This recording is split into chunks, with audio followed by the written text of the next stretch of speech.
Quand on est cruche et qu'au début on pense que c'est une paire de jumelles, un téléphone vintage, une arme à feu, un appareil à selfie.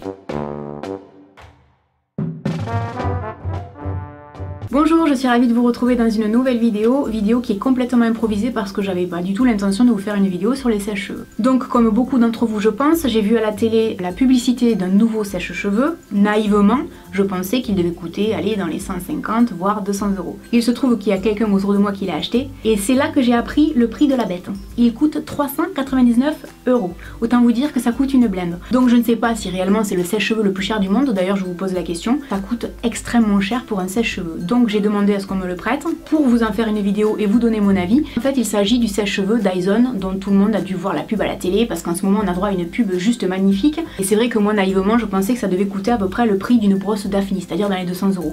Mais en fait pas du tout. Donc non, ce sèche-cheveux ne m'a pas été envoyé gratuitement. Franchement j'aurais bien aimé avoir un sèche-cheveux à 400 € chez moi mais non. S'il y a des revues là-dessus, ce seront des youtubeuses qui ont des partenariats notamment avec Sephora parce qu'il est vendu en exclusivité chez Sephora ou sinon sur le site de Dyson ou sinon dans les magasins d'électroménager. Ce que j'avais en fait envie de faire, c'était de vous donner mon avis sur un sèche-cheveux comme celui-là qui en coûte 400 en comparaison de par exemple mon sèche-cheveux qui est un sèche-cheveux Babyliss que je me trimballe depuis des années et qui m'a coûté 50 €. Donc je me suis posé la question réellement, est-ce qu'il y a une grosse différence entre 50 € et 400 € ou alors est-ce qu'il joue uniquement sur la marque? Donc mon sèche-cheveux est très basique, il a plusieurs vitesses et la fonction froid quand j'appuie là-dessus. Et puis évidemment je peux changer les embouts, j'ai 2 ou 3 embouts différents. Donc ça c'est vraiment un sèche-cheveux standard à 50 € qui me suffit largement. Je suis pas fan des sèche-cheveux et je suis pas fan de tout ce qui est fer à lisser etc.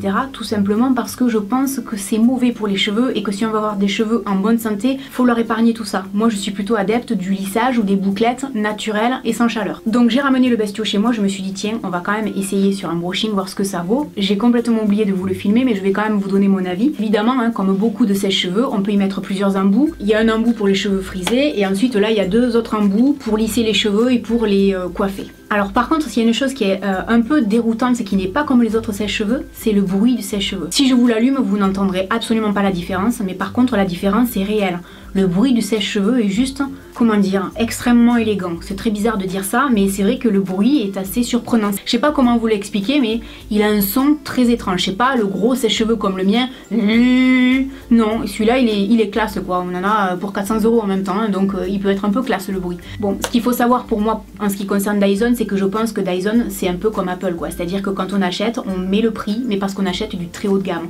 En ce qui concerne ce sèche-cheveux, il a plusieurs fonctions. Il y a 3 fonctions pour le chaud. On peut régler l'intensité au niveau de l'air. Moi ce qui m'a surtout bluffé là-dessus c'est la fonction froid. C'est-à-dire que moi le mien c'est froid limite tiédasse quoi. Hein. C'est-à-dire que c'est pas hyper froid. Là c'était vraiment très froid. Généralement le sèche-cheveux je l'utilise l'hiver et uniquement sur les racines pour pas attraper froid parce que je laisse toujours sécher mes cheveux naturellement. Donc honnêtement un sèche-cheveux à 400 €, moi j'en ai absolument pas l'utilité.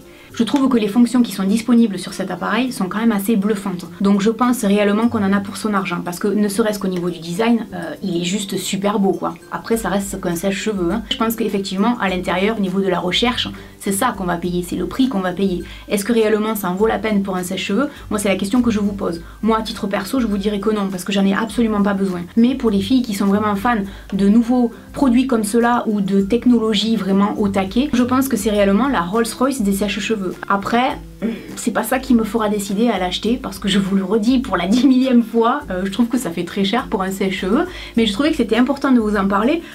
Tout simplement parce que peut-être qu'il y en a certaines d'entre vous que ça peut intéresser, peut-être qu'il y en a qui ont vu la pub et qui se posaient la question de ce qu'il valait. Ce qu'il vaut, c'est que c'est une pure bombasse au niveau esthétique, hein. Je trouve qu'au niveau de l'utilisation il est super pratique, au niveau du séchage etc, des différentes fonctions il est vraiment bien. J'ai regardé sur le site de Sephora, il n'y a pas beaucoup d'avis mais le peu de gens qui l'ont utilisé sont absolument ravis, et notamment parce que c'est des gens qui avaient les cheveux très fins, apparemment il agit super bien sur les cheveux fins.